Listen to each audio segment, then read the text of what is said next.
Hi everybody, how are you today? And welcome back to the series Being a Montessori Parent. Today I'm going to talk about a really important topic, and that is the inequality that prevails in our society all around the world. As you all know, there is so much of injustice happening in the world around us based on race, caste, religion, gender, just to name a few. There is so much hatred and separation all around us. So I thought, why don't we reflect on what is our role as parents and educators in all this that's going around? So I have two quotes for you here. One from Dr. Montessori, who says, "Preventing conflicts is the work of politics.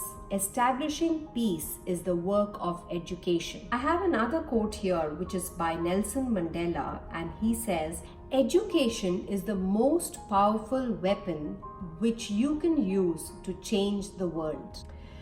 There are many people who have said that education is the basis for change. Now, if education is meant to bring peace into the world, then where have we gone wrong? I think it all boils down to defining education. It's high time we redefine education, and I think that this will make a big difference. If we think education is imparting numeracy and literacy, if we think education is a pathway to the job market, if we think education in early childhood is not really very important, then we are making a big mistake. Dr. Montessori says, "Education, therefore, of little ones is important, especially from 3 to 6 years of age, because this is the embryonic period for the formation of character and of society." The experiences that children have and the learning that happens in the early childhood determines how their adult life will look like.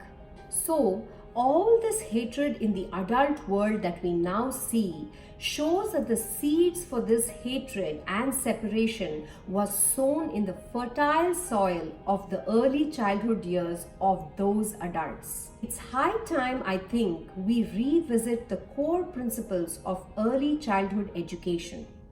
Not just the teachers and the schools, but even as parents, we are all in it together. What are those core values that we are going to embody so that it permeates into each and every cell of our children? This is a question that we need to ask ourselves and reflect on it and try to bring those values into our real life. No one is born hating another person because of the color of his skin or his background or his religion, says Nelson Mandela.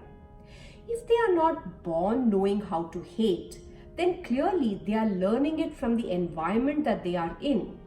Also, if they can learn how to hate, they can very well learn how to love if they have it in their environment. So the ideas, attitudes, behavior, and relationship that our children have are the 4 pillars on which your child's life is built. So it's very important that we make these pillars really strong.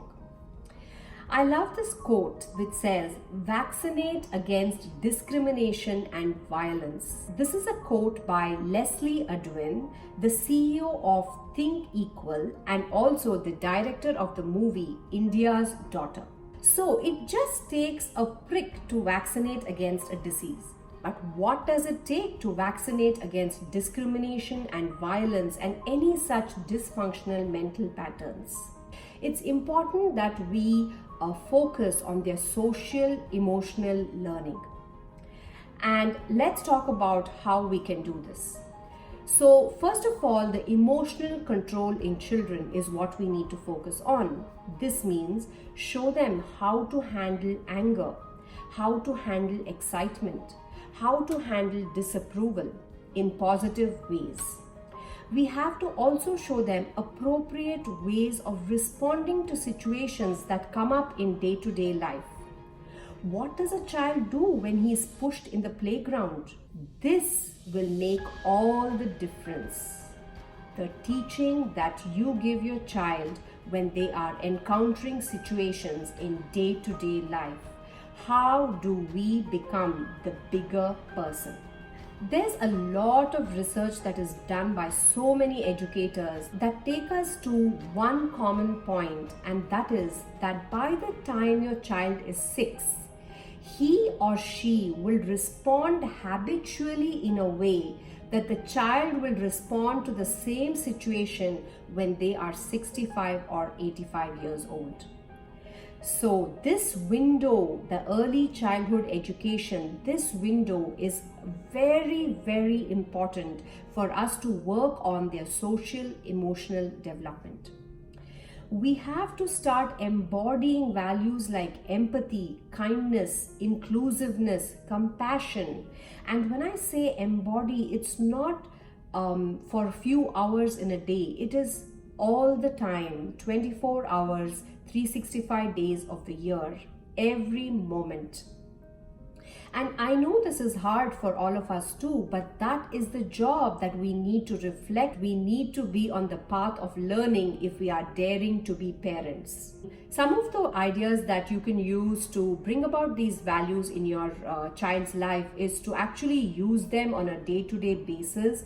Moment by moment, they are looking at these values being lived by people that they know, and it's so easy to imbibe them at that point. Also, volunteering in organizations along with your children, being compassionate to people around you, and having that heart of loving awareness that is aware of everything that's going on around you, and you're doing your best that you can in whatever way possible. I think as parents, we need to give as much importance as we give to numeracy and literacy to the 21st century skills. There are 25 such skills and competencies that are needed according to the Think Equal organization. If you want to know what are these 25 competencies, I would suggest you visit www.thinkequal.org and you will find it there, so that we can start working on each of those competencies. It is our duty to teach our children to value other human beings. So the next time you catch yourself worrying if your child can read and write, I urge you to also worry if your child can love. Thank you for listening, and if you liked listening to this video, please do press the subscribe button. And if you want to know more about Formative Age, please do visit www.formativeage.in. Bye-bye.